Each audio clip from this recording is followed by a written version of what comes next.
मकरंद रसोघपूर्णम्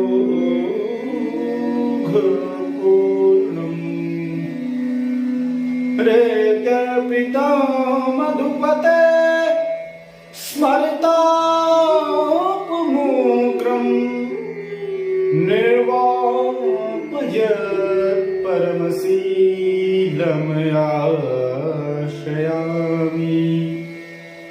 जय जय श्री राधे। जीव अगर अपना परम कल्याण चाहता है तो केवल प्रभु की शरणागति को ग्रहण कर ले। एक बार हृदय से प्रभु के शरण में आ जाए, इतने मात्र से जीव के परम कल्याण के पथ पर अग्रसर हो जाता है जीव, क्योंकि प्रभु शरणागत वत्सल है। वो तो कहते हैं मेरी शरण में कोई भी आ जाए, कोई भी कैसा भी हो, नीच हो, पतित हो, पावन हो, पापात्मा हो, पुण्यात्मा हो, कोई कैसा भी हो, एक बार मेरी शरण में आ जाए मैं उसका त्याग नहीं करता हूं, उसे अभय प्रदान कर देता हूं। बहुत कुछ नहीं करना है, अपने जीवन की बागडोर गोविंद के हाथों में सौंप देना है। दो व्यक्ति महाभारत युद्ध से पहले प्रभु के पास गए, एक दुर्योधन, दूसरा अर्जुन। दुर्योधन तो सेना लेकर चला आया। प्रभु ने कहा तुम्हें क्या चाहिए? अर्जुन ने कहा मैं लेने नहीं देने आया हूं। क्या देने आए हो? अब सौंप दिया इस जीवन का सब भार तुम्हारे हाथों में, अब जीत हो चाहे हार हो, सब भार तुम्हारे हाथों में। जब अपने रथ की बागडोर कृष्ण के हाथ में अर्जुन ने सौंप दी तो प्रभु ने खेल ही खेल में महाभारत युद्ध जिता दिया। प्रत्येक जीव के जीवन में महाभारत युद्ध चल रहा है। ये जो सांसारिक विकार हैं, इन सब से महाभारत युद्ध ही छिड़ा हुआ है प्यारे। अगर इनसे जीत जाना चाहते हो और युद्ध के पश्चात प्रभु के चरण में परम शांति की खोज कर रहे हो तो केवल और केवल प्रभु की शरण को ग्रहण कर लो। अपने जीवन की बागडोर मेरे कृष्ण के हाथ में दे दो, फिर एकदम निश्चिंत होकर के रहो। तुम्हारे रथ को गंतव्य स्थान तक गोविंद ही पहुंचा देंगे। आपके जीवन का सारा भार उन्हीं के ऊपर। अगर रामचरितमानस जी की दृष्टि से देखें तो समुद्र पार करते समय प्रभु बैठे हैं शिला पर, विभीषण आते हैं। विभीषण को आते देख प्रभु श्री राम बहुत सुंदर संबोधन करते हैं, कहते हैं आओ लंकेश, अभी से राजा बना दिया।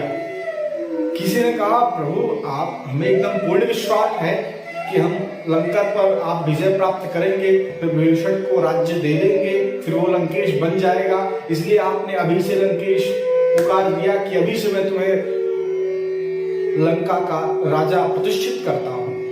लेकिन प्रभु कदाचित अगर रावण भी आपकी शरण में आ गया तो क्या करेंगे? एक राज्य का दो राजा तो नहीं होता ना। प्रभु मुस्कुरा कर कहते हैं एक को लंका का राज्य दिया है, अगर रावण भी शरण में आ गया तो उसे अयोध्या का राज्य दे दूंगा, अवधेश बना दूंगा और हम सब भाई सुंदर वन का राज्य संचालित करेंगे, कानन राज्य। प्रभु की शरण में कोई भी आ जाए वो निर्भय हो जाता है। प्रभु जब वन में चल रहे हैं, बहुत सुंदर ये बात, आहा ध्यान से सुनिए। प्रभु जब वन में चलते हैं तो कांटे प्रभु के चरणों में चुभ जाते हैं। लक्ष्मण जी दृश्य देखते हैं तो उनका हृदय कांप जाता है, वे व्यथित हो जाते हैं, व्याकुल हो जाते हैं, तुरंत निकाल देना चाहते हैं, लेकिन प्रभु चल रहे हैं। लेकिन जब रात्रि को प्रभु के चरणों को संवाहन करते हैं, चरण सेवा लक्ष्मण जी महाराज करते हैं, तो चुभे हुए कांटों को निकालने का प्रयत्न करते हैं। प्रभु श्री राम उठ करके रोक देते हैं, लक्ष्मण इनको निकालो नहीं। लक्ष्मण जी कहते हैं प्रभु आपको ये चुभ रहे होंगे, आपको ये पीड़ा दे रहे होंगे, इन्हें निकाल देने दीजिए। बहुत प्रयत्न करते हैं लक्ष्मण जी, लेकिन राम जी उन्हें निकालने नहीं देते। लक्ष्मण जी से रहा नहीं जाता। अगले दिन फिर राम जी जब चलते हैं तो एक कांटों के ऊपर दूसरा कांटा चुभ जाता है, पूरा चरण रक्त रंजित हो जाता है। लक्ष्मण जी के हृदय पे तो जैसे वज्रापात हो रहा हो। उनसे रहा नहीं गया, मां सीता के पास जाते हैं। मां, ये लक्ष्मण सेवा नहीं कर पा रहा है, इस लक्ष्मण से सेवा संवाहित नहीं हो पा रही है। मैं जब अयोध्या से आ रहा था तो मां सुमित्रा ने मुझे आश्वासन दिया था, आदेश दिया था कि आज से तुम्हारे माता पिता हम नहीं हैं, आज से तुम्हारे पिता राम हैं, आज से तुम्हारी मां सीता है और अवध वही है जहां राम है।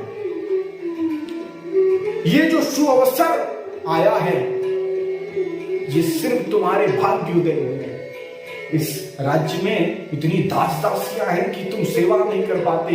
ये सेवा का सुअवसर प्राप्त हुआ है केवल और केवल तुम्हारे लिए। पालो, खूब सेवा करना।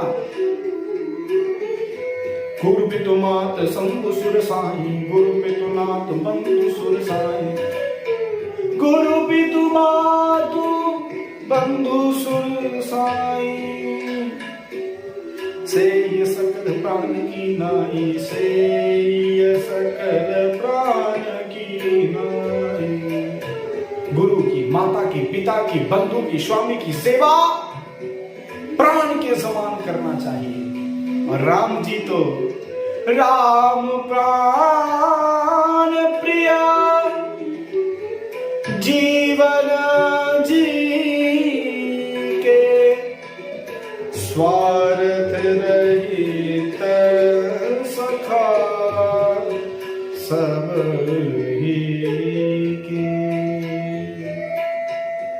स्वार्थ रहित सखा सब ही के।